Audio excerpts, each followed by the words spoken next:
جو ججز کی اپوائنٹمنٹ کے حوالے سے جو بات ہو رہی ہے خاص طور پہ چیف جسٹس کا، اب یہ article 175A of the constitution of Pakistan ہے، یہ اسی میں سارا جو ہے وہ جوڈیشل کمیشن کے حوالے سے دیا گیا ہے اور دیگر معاملات، اور یہ کہ کس طریقے سے چیف جسٹس جو سینئر موسٹ ہے اس میں آرٹیکل 175A کا جو 175A3 ہے جس میں یہ بالکل کلیئرلی لکھا ہوا ہے کہ the president shall appoint the most senior judge of the Supreme Court as the chief justice of Pakistan. اگر یہ پروسیجر چینج ہوتا ہے معیز صاحب اور اس میں جو ہے وہ ایک پینل والا آپشن سامنے آتا ہے، تو آپ کے خیال میں یہ ٹھیک ہوگا جو چیف جسٹس کے پاس جو ایک ایمنس پاور آ گئی ہے 19 امینڈمنٹ کے بعد، اس کو تھوڑا سا چیک اینڈ بیلنس کے سسٹم کے نیچے لانے کی ضرورت ہے، یا اس کا ایک نیگیٹو امپیکٹ ہوگا؟ آپ کا کیا اوپینین؟ سر دیکھیں، میرے خیال میں بہت شکریہ آپ نے موقع دیا. میرے خیال میں آپ دو چیزوں کو کمبائن کر رہے ہیں جن کو انڈیپینڈنٹلی اپریشیٹ کرنا ضروری ہے.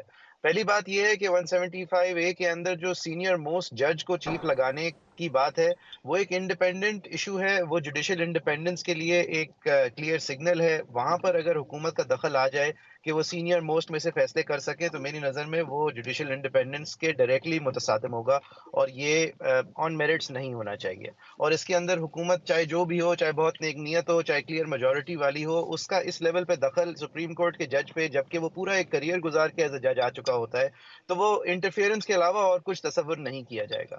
دوسری بات یہ آ گئی کہ منیر بھٹی کیس کے بعد جو اوور کریکشن ہوئی تھی 19ویں ترمیم کی صورت میں، یہ آن میرٹس بالکل پارلیمان کا ریپرزنٹیشن زیادہ ہونی چاہیے. اور منصور علی شاہ صاحب نے جو جوڈیشل ریفارمز کے پروپوزلز دیے تھے اس کے اندر ایک تھا بھی یہ کہ یہ پارلیمنٹری کمیٹی کو محض ایک ربر سٹیمپ بنا دیا گیا ہے، اور شاید سپریم کورٹ نے بزور بازو بنایا ہے.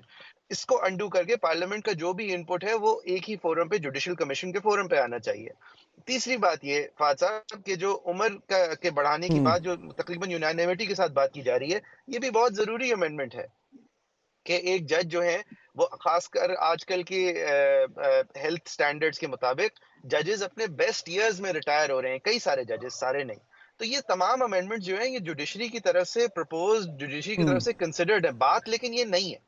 بات یہ ہے کہ اس وقت اس طرح کی حکومت جس کی حیت جو ہے وہ اس بنیاد پہ کھڑی ہے کہ اس وقت سپریم کورٹ کس طرح کس کیس کا فیصلہ کرتی ہے اور کس کیس کی سنوائی نہیں ہوتی اور کس کو کون سا کیس لگتا ہے اور کون سا کیس نہیں لگتا. یہ حکومت اس وقت اس لیول کی اگر کانسٹیٹیوشنل ترمیم سوچ رہی ہے تو اس کی بدنیتی کے حوالے سے تمام سوالات ہیں اور خدشات ہیں. اور کیا یہ در حقیقت اپنی ایگزسٹنس کی گارنٹی چاہتی ہے جس کی وجہ سے یہ سب کچھ ہو رہا ہے یا نہیں؟ تمام کانورزیشن اس بنیاد پہ ہے. ٹھیک ہے، تو اگر ہم منیب اگر اس اینگل سے ہم دیکھیں، اگر جس طرح آپ کہہ رہے ہیں کہ نیت کی بات ہے، لیکن میں اگر اس سے آگے چلوں، آپ نے ایک بڑا امپورٹنٹ پوائنٹ یہ بھی ریز کیا ہے کہ اس میں بہت ساری اصلاحات ایسی ہیں جو کہ عدلیہ خود جو ہے وہ ان کو چاہ رہی ہے، یا شاید ویلکم کرے گی، یا شاید وہ وقت کی ضرورت بھی ہے. اس میں ایک اور جو اصلاحات کا جو ذکر ہو رہا ہے وہ کانسٹیٹیوشنل کورٹ کا ہے. یہ اس کا ذکر چارٹر آف ڈیموکریسی میں بھی موجود تھا، لیکن بعد میں کئی جگہ اس کے اوپر ریزسٹنس بھی آئی. کانسٹیٹیوشنل کورٹ بھی اگر اسٹیبلش ہوتا ہے اس وقت آج کے کانٹیکسٹ میں تو اس پہ کیا ری ایکشن ہوگا؟ فاتح صاحب سوری، میری بات شاید کٹ گئی تھی پہلے، تو میں مکمل کرنا چاہوں گا اس سوال کے ساتھ ہی. دیکھیں، کانسٹیٹیوشنل کورٹ جو ہے اس کی کوئی ضرورت نہیں ہے. پاکستان میں جو ہائی کورٹ لیول پہ کانسٹیٹیوشنل کورٹ کا ایک سیپریٹ فورم موجود چاہ رہے تھے، وہ اسلام آباد ہائی کورٹ نے خلا پوری کر دی ہے. وہاں پہ ریگولیٹر سارے ریپرزینٹ ہوتے ہیں.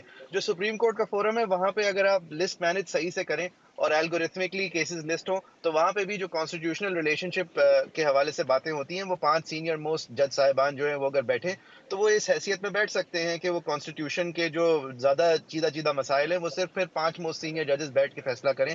اس کے اوپر بھی کانورزیشن ہو چکی ہے. اس کے لیے آئین میں رد و بدل کی ضرورت نہیں ہے. اور یہ تمام جو کانسٹیٹیوشنل ترامیم ہیں ان کی شاید ضرورت ہو، شاید یہ بہتری کے لیے بھی جا سکتی ہوں، لیکن یہ اس وقت کی ضرورت نہیں ہے. اور وہ کیوں ضرورت نہیں ہے؟ آپ ہی کے شو پہ میری بات جب کٹی تھی تو میں یہ کہنا چاہ رہا تھا، میں نے دیکھا تھا آج صبح آپ نے فیصل وافدہ صاحب کو بلایا تھا، وہ جن کے نمائندہ ہوتے ہیں وہ ہوتے ہیں، اور انہوں نے یہ کہا تھا میں حکومت کا تو نہیں ہوں. اور انہوں نے 2-3 باتیں ایسی کی تھیں کہ جس کے بعد میں تو سمجھتا ہوں کم از کم یہ کانسٹیٹیوشنل امینڈمنٹ کو کویسچن کیا جانا چاہیے. انہوں نے کہا تھا کہ اب بزور بازو کریں گے ہم، ٹھوک بجا کے کریں گے یہ ترمیم.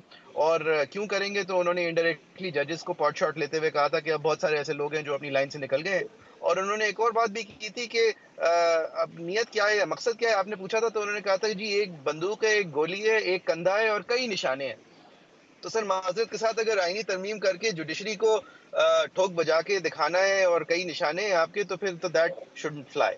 اور یہ اگر ترجمانی حکومت کی نہیں کر رہے تو پھر وہ آپ نے کسی مقصد سے ہی انہیں بلایا تھا، تو یہ سب کچھ دیکھنا ضروری ہوگا جب آپ ایک آئینی ترمیم دیکھیں اور جب نیت دیکھیں ایک حکومت کی. اور سر میں یہ پھر سے کہوں گا کہ نیت، یہ مخصوص نیت آپ کو دیکھنی چاہیے. اس حکومت کی اپنی حیت اس بنیاد پہ کھڑی ہے کہ سپریم کورٹ ایک فیصلہ جلدی کر دے، ایک فیصلہ نہ کرے، اور ایک فیصلے کی تشریح ذرا جلدی کر دے. 63A کا جو فیصلہ ان دا فیلڈ ہے وہ جب تک ان دا فیلڈ ہے جب تک اس ٹھیک ہو حکومت گیا. کے پاس نمبرز نہیں ہیں. بہت شکریہ دونوں مہمانوں کا. یہ بڑا ایشو ہے، بڑا ریلیونٹ ایشو ہے اور بڑا کرنٹ ایشو ہے، کیونکہ آنے والے چند دنوں میں یہ معاملات جو ہیں وہ منظر عام پہ آنے والے ہیں، اور اس کے بعد دونوں طرف سے اس کے اوپر جو ہے وہ بحث بھی ہونی ہے. اور میرے خیال میں اگر اس طرح کی اصلاحات جو ہیں وہ کورٹ میں چیلنج ہوئی تو کم از کم میں تو بہت زیادہ حیران نہیں